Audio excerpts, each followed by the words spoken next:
Imagina o seguinte, quando o encerramento dos servidores do famoso jogo de realidade virtual Yggdrasil se aproxima, Momonga, um mago exímio e mestre da sombria guilda Aizolgol, escolhe passar seus últimos momentos no jogo enquanto os servidores se extinguem. Para o seu espanto, mesmo após meia-noite, Momonga se mantém completamente lúcido como seu avatar. E surpreendentemente, os NPCs parecem ter adquirido personalidades reais. Diante dessa estranha circunstância, Momonga convoca seus devotados servos para auxiliá-lo na exploração e dominação deste novo mundo, na busca por compreender o que ocasionou tal mudança e se existem outros em situação semelhante à dele. O anime de que estamos falando é Overlord. E não se esqueça de comentar Overlord aí nos comentários. Selecionaremos alguns desses comentários para aparecer na aba Comunidade e agradeceremos a quem os fez lá. Agora, fiquem com o vídeo. O MMORPG mais popular do Japão estava prestes a chegar ao fim. Logo somos apresentados ao nosso protagonista, que possui o nick de Momonga, e já é mostrado que além de muito forte, possui muita influência dentro do jogo. Em seguida, a cena é cortada para a sala de reuniões de sua guilda, onde ele conversa com seu companheiro sobre o fim quase imediato dos servidores de Yggdrasil. Após Momonga ver seu companheiro ir embora, ele pensa sobre como foi divertido passar um tempo ao lado de seus companheiros. E após empunhar a arma mais poderosa que criou com eles, ele sai com a intenção de explorar pela última vez os territórios da guilda. Podemos perceber a grandeza da fortaleza e a quantidade numerosa de servos NPCs que eles criaram para servir dentro da guilda. Ao sentar no trono, ele espera pelo fim inevitável de Yggdrasil, enquanto pensa no trabalho que ele teria no dia seguinte. Isso, claro, fora do jogo. Quando finalmente dá meia-noite, a hora em que os servidores deveriam ser fechados, Momonga percebe que o jogo não parou. E também percebe que não está conseguindo acessar o seu console. Quando menos espera, os NPCs começam a realizar funções não programadas. Para testar, ele chama sua serva na sua direção para ver como ela reagiria a seus comandos. Ao comprovar que eles agiam como pessoas comuns, Momonga decide explorar o resto da guilda para ver se os outros NPCs também agiriam da mesma forma. Após dar algumas ordens para seus servos, Momonga teleporta ao anfiteatro, no 6º andar, e comprova que ele pode usar itens normalmente. Lá, ele encontra os elfos gêmeos, que foram programados para defender a região. A irmã é extremamente corajosa e confiante. Já o irmão é tímido e inseguro. Após conversar com os dois, Momonga pergunta se eles gostariam de lutar contra um demônio. Ao começar a luta, o irmão saca seu chicote em direção ao demônio de fogo, mas ele logo se regenera. Para revidar, a criatura lança fogo em sua direção, mas a irmã lança o escudo protetor ao seu redor e juntos conseguem destruir o monstro de fogo. Enquanto isso, nosso protagonista continua tentando se comunicar com o lado de fora do jogo ou com os membros de sua guilda, mas sem sucesso. A voz do seu servo soa em seus ouvidos, trazendo um relatório e pedindo ordens. Ele pede que todos os seus guardiões compareçam ao 6º andar e após sua aparição, eles se curvam diante dele. Mari e Aura, guardiões do 6º andar, Shaotir, guardião dos primeiros 3 andares, Coquiltos, guardião do 5º andar, Demiurgos, guardião do 7º andar, Albedo, responsável por todos os outros guardiões, e Sebas, mordomo da guilda. Com tudo isso acontecendo, Momonga se pergunta novamente se vale a pena retornar para o mundo real. Após isso, todos se reúnem na sala do trono para que Momonga explique a todos quais seriam as medidas tomadas pela tumba de Nazarick para enfrentar um mundo desconhecido que não é mais Yggdrasil. Mas claro, tomando cuidado para que ninguém deste mundo perceba que ele na verdade veio de um outro mundo, no qual toda essa realidade era apenas um jogo. Momonga faz questão também de pedir a opinião individual de cada um dos guardiões sobre ele. Após isso, ele se teleporta e decide testar suas próprias habilidades. Enquanto isso, os guardiões discutem sobre a magnificência de Momonga e Albedo e Shaotir decidem quem será a esposa principal do mestre do Senhor da Tumba. E enquanto isso acontece, Momonga se vê incapaz de levantar uma espada, mesmo que ele seja nível máximo. Usando o item de transmutação, ele se transforma em um guerreiro e consegue finalmente golpear o vento com a espada. Ele vai então até o 1º andar e se depara com Demiurgos e seu exército de demônios, que pergunta o porquê dele não estar acompanhado pela Albedo. Momonga então vai até o ar livre e se depara com o céu brilhante e estrelado daquele mundo, utilizando-se de um item para que pudesse voar e explorar. Enquanto Momonga faz isso, ele deseja que seu antigo companheiro pudesse estar presente para ver toda a beleza, onde Momonga compara as das estrelas com joias cintilantes flutuando no espaço. Nesse momento, Momonga se pergunta se algum outro jogador de Yggdrasil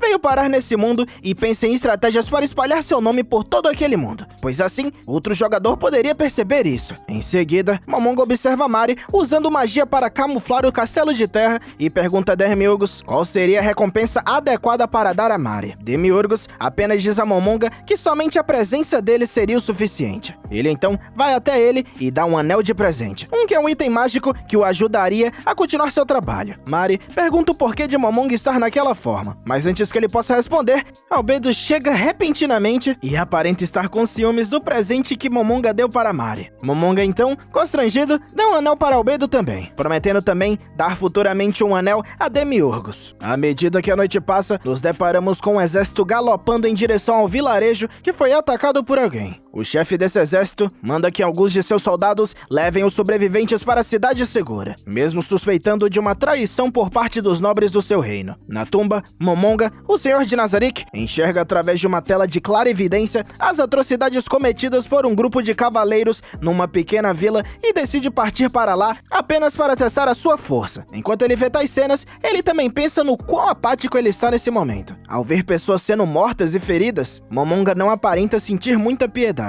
Momonga pensa que talvez isso esteja ocorrendo pelo fato dele agora ser um morto-vivo. Momonga então se depara com uma mulher e uma criança, ambas sendo atacadas por um soldado. Ele decide intervir, percebendo no processo que os soldados dos quais ele está enfrentando são extremamente fracos e morrem com ataques de nível muito inferior aos que ele de fato está usando. Após isso, Momonga dá à moça uma poção de cura e coloca sobre ela um feitiço de proteção. Quando ela pergunta qual é o seu nome, ele decide dizer que a partir daquele momento, as pessoas deveriam conhecê-lo como Ainz On Go. O auto-intitulado Ainz havia enviado um esqueleto gigante para atacar os soldados que estavam atacando a vila. Esse esqueleto ataca com tudo e mata inúmeros soldados. O chefe daquele esquadrão de cavaleiros oferece dinheiro a seus subordinados para que eles o defendessem, mas ele cai no chão e é esfaqueado repentinamente pelo esqueleto, até que Ainz aparece e manda o ataque do esqueleto cessar. Naquele momento, Ainz manda os soldados sobreviventes espalharem o seu nome e permite que eles fujam. Depois de todo esse ocorrido, ele conversa com o chefe da vila e conta para ele a história de que ele é um feiticeiro que se isolou de todos para fazer uma pesquisa e não sabia nada sobre o reino em que estava. Foi explicado que tanto a vila quanto a tumba de Nazarick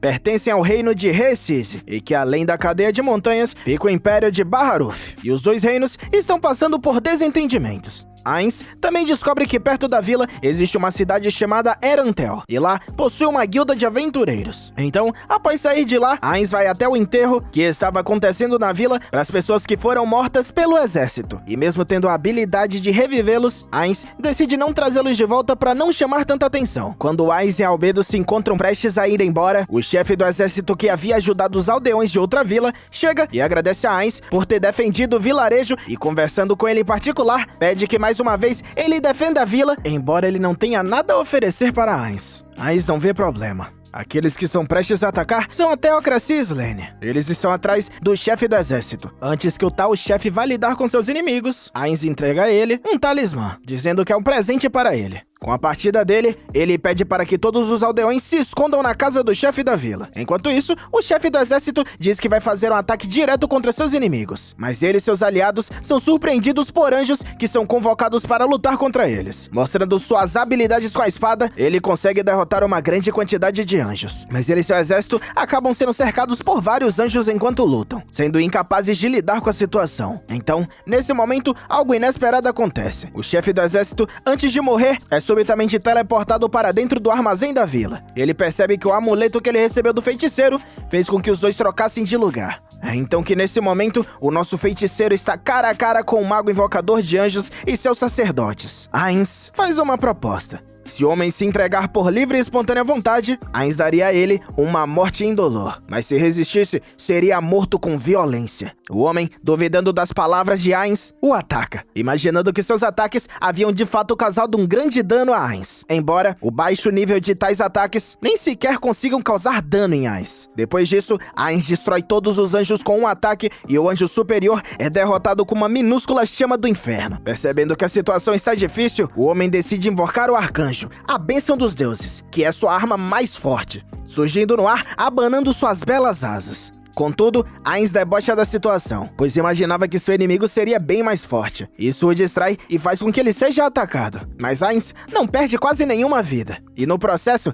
acaba achando engraçado a sensação de dor desse mundo. Pelo anjo ter conseguido ferir Ainz, Albedo se irrita e parte pra cima do inimigo, apesar de ser impedida por Ainz. Naquele momento, Ainz usa o buraco negro que varre o anjo mais forte daquele mundo e faz todos tremerem de medo. Uma magia de observação é revelada e counterada por Ainz. E o homem que havia invocado o anjo implora pela própria vida, oferecendo seus amigos em seu lugar. Contudo, Ainz havia dito antes que se ele implorasse, ele poderia ter uma morte indolor. Mas que agora que atacou, que arque com as consequências. A cena corta para Albedo e Ainz conversando sobre a cautela que eles precisam ter enquanto não conhecem a força de seus inimigos. Voltando para a tumba de Nazarick, Ainz diz que tem muitos assuntos que precisam ser decididos com o tempo. Mas tem um que precisa ser decidido imediatamente. E esse assunto é sobre o seu nome. Por isso, Ainz lança uma magia que destrói sua bandeira na guilda e diz que a partir do momento, todos devem reconhecê-lo pelo nome de Aes-on-Gol. Todos aqueles da tumba de Nazarick juram lealdade a ele. Depois, encontramos nosso protagonista em uma reunião diária com Albedo, onde ela passa diversas informações sobre a Teocracia Slane, que é aquele grupo com anjos que os atacou, e descobre que eles têm o objetivo de eliminar todas as raças que não são humanos daquele continente. Nessa reunião, Ainz decide também que uma postura hostil não vai ajudar no contato com os vilarejos. Ele elogia Albedo e ela diz a ele que ele pode fazer o que quiser com ela. Mas Ainz se sente envergonhado e revela também que ele acabou alterando os sentimentos dela no fim do Yggdrasil. Ela diz que não faz diferença. Quando então, Shalltear aparece no recinto cumprimentando Ainz. Albedo diz para Shalltear já ir embora,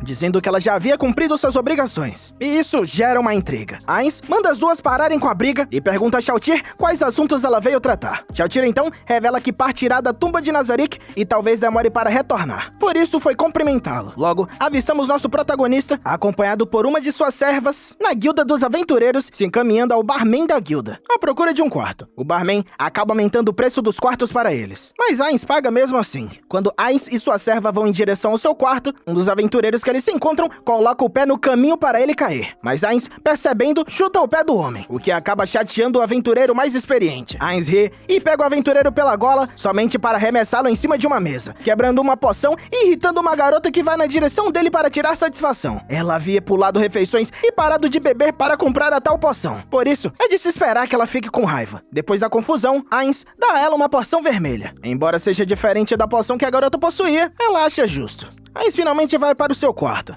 Lá em cima, a serva de Ainz diz a ele que ele não deveria estar em um lugar tão acabado quanto aquele. Mas Ainz diz para ela não falar assim. Após isso, ele decide perguntar a ela o que ela acha dos humanos. E a resposta dela acaba sendo a igual da maioria dos servos de Ainz. Para ela, seres humanos são inúteis e fracos. Ainz pede para que naquele lugar ela o chame de Momon, para evitar suspeitas por parte de outras pessoas. E após ela se confundir algumas vezes em como tratar, os dois se entendem. Naquele lugar, o plano de Ainz é simples. Eles irão tentar subir de classe na guilda até o nível Diamantina, para que consigam adquirir o máximo de informações possíveis. A serva de Ainz, impressionada com a genialidade de seu mestre, erra o nome dele mais uma vez.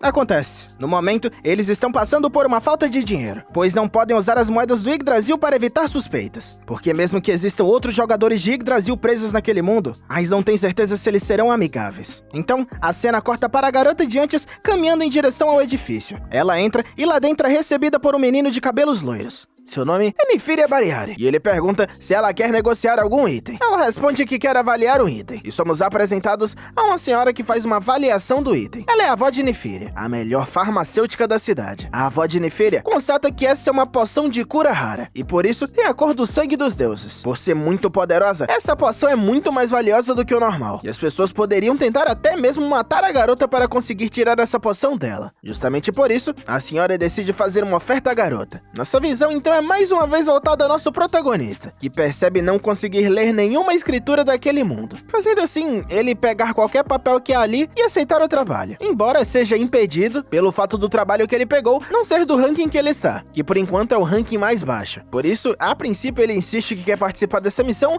dizendo que é forte, mas ele então se desculpa e pede para que a mulher no balcão dê a ele um trabalho mais fácil, um que se encaixa com o ranking dele. Ele na verdade fez tudo isso já que sabia que não ia conseguir ler, então era mais fácil pegar qualquer coisa e falar com a mulher no balcão. A responsável concorda e ele comemora internamente. Em seguida, uma equipe chamada Espadas da Escuridão convida Ainz e sua serva para ajudá-los em um trabalho. Ainz os acompanha e todos se apresentam um ao outro. O seu líder é Peter, e eles estão numa expedição para eliminar os monstros ao redor de Irrantel. Um dos membros do grupo tenta até mesmo dar em cima da serva de Ainz, embora ela o ameace severamente. Nesse momento, todos descem para o andar principal da guilda, somente para se depararem com Nefria, que faz um pedido individualmente para Ainz para que ele o acompanhasse enquanto ele ia até a região que sua amiga vive. Ainz rejeita, dizendo que já havia começado um trabalho e que devia terminá-lo antes de aceitar outros. Os Espadas da Escuridão insistem para que Ainz ouça Nefria, pois ele é alguém bem importante. Após ouvir Nefria, Ainz decide que vai acompanhá-lo, mas responde que só o fará com o grupo de Peter indo junto a ele, pois eles com certeza seriam bem importantes na missão. Trato feito. Nós então nos deparamos com uma maga da escuridão que está visitando o feiticeiro. Ela está fazendo isso pois havia roubado uma coroa da sabedoria, item que possui incríveis poderes mágicos. Ela agora precisa de ajuda para achar alguém que consiga utilizar a tal coroa. Ela soube que existe alguém em Irrantel, alguém que pode usar qualquer tipo de item mágico, e precisa de ajuda para capturá-lo. O homem com quem ela conversa hesita em ajudá-la a princípio, mas no fim, para benefícios próprios, ele irá ajudá-la a capturar tal pessoa.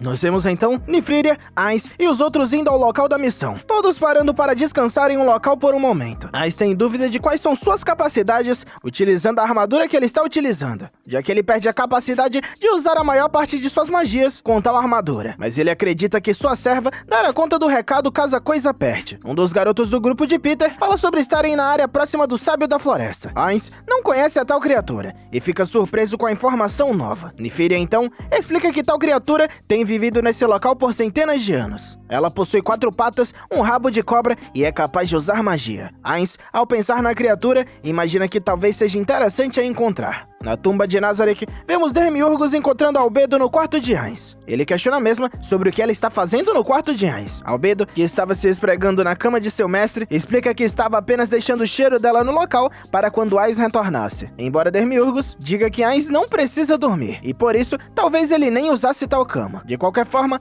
Albedo acaba mostrando a Demiurgos que ela acabou fazendo um travesseiro com a cara do Ainz. Enquanto ela o mostra, ela diz que está tricotando roupas para o filho que ela pretende ter com Ainz. Enquanto Albedo fantasia sobre tal cenário, Demiurgos apenas sorri e não a impede de ser feliz. Voltando a Ainz e o grupo de Peter, a serva de Ainz novamente leva uma cantada de um dos homens do grupo de Peter. Embora dessa vez, a serva de Ainz, ao ser impedida de falar mais pelo mesmo, acabe sendo questionada se ela é amante de Ainz ou coisa do tipo, o que a deixa indignada. E a faz acidentalmente citar o nome de Albedo, dizendo que Ainz já tem ela como amante. Mas Ainz a impede de ir adiante, pois revelar informações sobre pessoas da tumba de Nazarick é algo impensável para ele. Ainz então pede para que Lokoroto, que é aquele que sempre provoca a serva de Ainz, pare de se meter na vida dele. E Peter logo se desculpa por seu amigo, dizendo que esse tipo de coisa vai acabar agora e dando uma bronca em Lokoroto, embora o sermão seja interrompido pela chegada de criaturas. Tal chegada faz todos se posicionarem, cada um se preparando para o combate. A batalha então começa, cada integrante dos Espadas da Escuridão mostrando seu valor, embora Ainz, com suas espadas, acabe roubando todos os holofotes para ele. Ainz avança em mais ataques, enquanto os Espadas da Escuridão o ajudam. Ainz então, ao perceber que certos inimigos estão fugindo, pede para que sua serva o ajude, e ela o faz de imediato, utilizando-se de uma magia de eletricidade. Depois disso, todos os monstros se veem completamente derrotados, e os que podem partem em fuga. Aqueles que se feriram são curados, enquanto um dos integrantes do grupo pega uma das orelhas das criaturas para levar até a guilda e conseguir recompensas. Embora Ainz não se lembrasse de funcionar assim, já que no Yggdrasil tais criaturas dropavam itens. Ainz, por sua habilidade, é elogiado pelo grupo dos Espadas da Escuridão, embora o mesmo diga que é importante que os mesmos reconheçam o seu próprio valor, pois eles com certeza ficarão mais fortes com o tempo. Ao anoitecer, Ainz é questionado do porquê não comer. O mesmo sabe que se comer, a comida escorrerá por seu corpo de esqueleto, então o mesmo decide mentir, dizendo que ele e sua serva fazem parte de uma religião, onde aqueles que participam de tal religião jejuam por 4 dias após tirar a vida de alguém. De qualquer forma, Ainz está curioso sobre o nome do grupo daqueles ao seu redor, pois o nome do grupo deles é Espadas da Escuridão. Todos então explicam que tal nome vem de um dos 13 heróis, esse o qual é o Cavaleiro Negro, e ele possuía 4 espadas da escuridão. O objetivo de Peter e dos outros é encontrar as 4 espadas citadas, e para simbolizar o grupo deles e o objetivo em comum que possuem, cada um deles carrega uma lâmina negra, embora todas sejam apenas réplicas. Ao observar a interação do grupo, Ainz se lembra de seus colegas de Yggdrasil. Ainz, ao ser questionado se já fez parte de um grupo, diz que sim, ele fez, mas que eles não eram um grupo de aventureiros. Ainz então explica que quando ele estava sozinho e fraco, um paladino branco o salvou. Esse paladino o levou até pessoas que Ainz pode chamar de companheiros. E para ele, esses foram dias maravilhosos, dias em que ele passou com seus melhores amigos. Um dos participantes do grupo dos Espadas da Escuridão fala a Ainz para ele não ficar triste, pois ele poderá se reencontrar com tal grupo, embora Ainz diga de imediato que nunca poderá revê-los. Percebendo que ele havia sido insensível, o garoto que falou tais palavras a Ainz decide que irá fazer o que puder para recompensar a sua falta de sensibilidade. Até porque, pelo que tudo indica, os parceiros de Ainz acabaram morrendo. Nyfria, tentando tirar o clima negativo,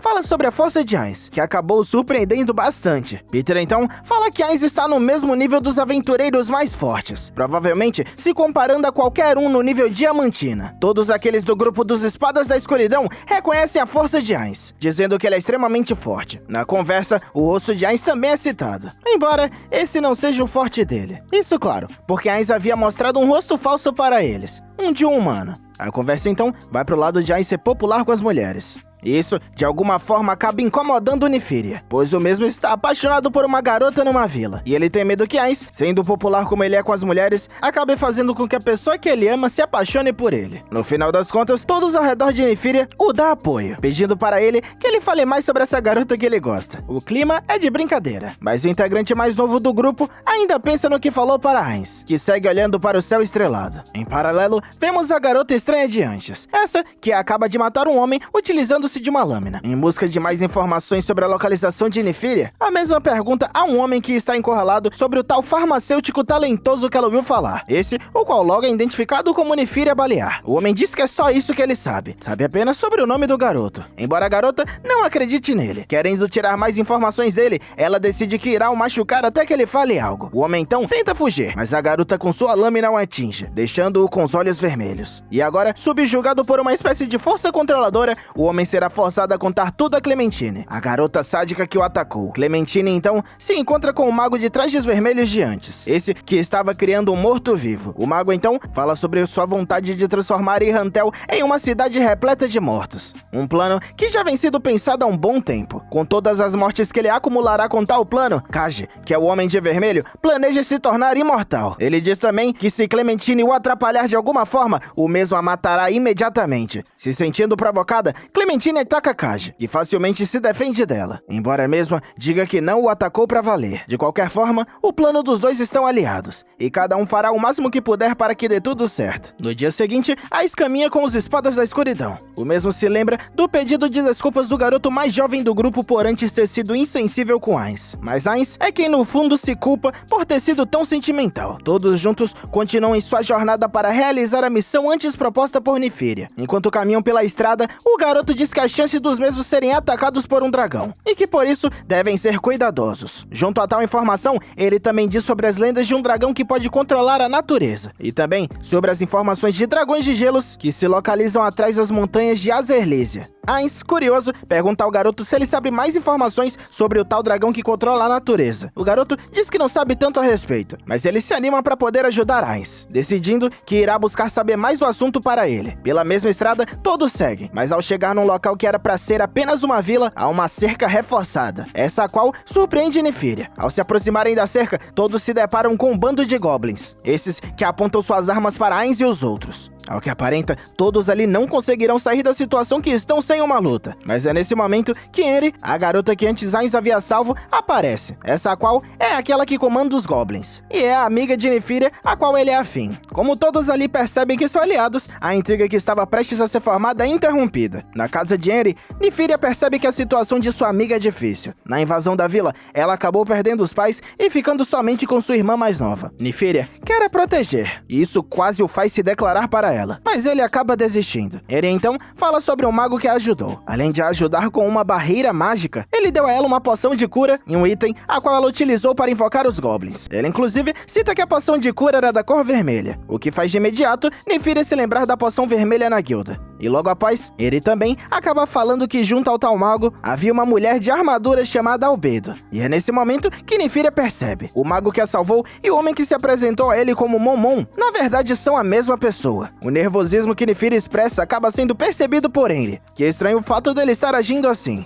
Enquanto isso, Ainz segue vendo os cidadãos da vila treinando sua mira com arco e flecha. E é nesse momento que Nefíria chega, esse que revela sobre o que ele descobriu sobre Ainz. Além de revelar isso, ele demonstra estar extremamente agradecido por Ainz ser salvo a pessoa que ele ama. Nefíria então prossegue com sua fala, sendo sincero que desde que conheceu Ainz, ele queria apenas o conhecer para aprender sobre a poção vermelha que antes havia visto. Nefíria acha que Ainz ficará ofendido, mas o mesmo acha natural que Nefíria tenha o conhecido para saber sobre isso, dizendo que não há nada de errado em buscar informações para alcançar seus objetivos. Os dois então se resolvem, e Nefíria vai embora com a promessa de não revelar a identidade de Ainz a ninguém. A serva de Ainz admite que a culpa da identidade dele ter sido percebida é dela, pois ela havia citado Albedo antes. Para se desculpar, ela decide tirar sua própria vida, mas Ainz a impede, dizendo que ela está perdoada pelos erros, contanto que ela tente não errar mais. Na floresta onde Nefíria pretende ir para pegar coisas para fazer suas poções, todos se encontram, e Ainz é avisado sobre o Rei Sábio da Floresta novamente, este o qual se encontra nessa região. Ainz inventa uma desculpa,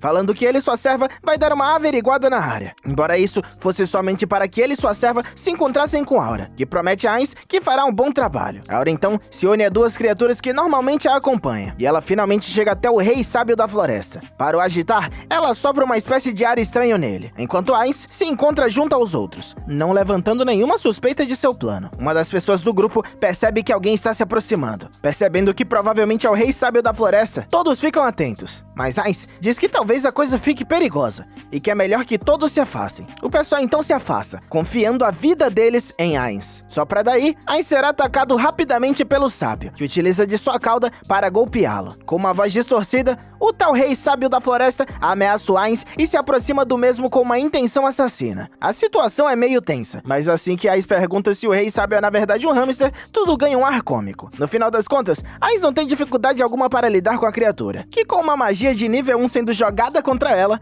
acaba caindo dura no chão. Ainz então mostra a todos que ele conseguiu adestrar o Sábio da Floresta, o que deixa todos os outros completamente perplexos. Ainz não entende como, mas todos em volta dele acham que o Sábio da Floresta exala uma força enorme e uma inteligência invejável. Embora Ainz não veja nada disso, pois para ele, o Rei Sábio é somente um hamster enorme. Nefíria então se percebe preocupado com o fato do Rei Sábio ser retirado dali, pois talvez a vila próxima a ele seja atacada por monstros graças à ausência do mesmo. Nefíria então implora para que Ainz permita que ele faça parte do grupo dele, pois Nefíria quer se tornar mais forte, para que ele mesmo possa defender a vila. Mas claro, para isso, Ainz precisa aceitar ele em sua equipe. Ainz se surpreende com o pedido, e até acha interessante o fato de Nefíria estar se esforçando. Mas ele diz que infelizmente, o mesmo não poderá fazer parte de sua equipe. De qualquer forma, Ainz promete que protegerá a vila, então não há com o que Nefíria se preocupar. Mais tarde, os espadas da escuridão se aprontam para deixar as coisas de Nefíria na casa dele. Nefíria então agradece a ajuda de Ainz, e ele e os espadas da escuridão vão até sua casa. Enquanto isso, Ainz vai até a guilda. Com a nossa visão em Nefíria e os outros, vemos ele entrando na casa e pedindo para que os outros tragam as coisas dele. Mas Nefíria nota algo estranho, pois ele não está vendo a sua avó, que costuma o receber. E ao abrir uma porta, o mesmo se surpreende ao se deparar com Clementine, que com um sorriso sádico o recebe. E é nesse momento que o vídeo acaba. Se você gostou do vídeo, deixa o like. E claro, não se esquece de clicar no vídeo aí na tela. Obrigado por assistir e até a próxima!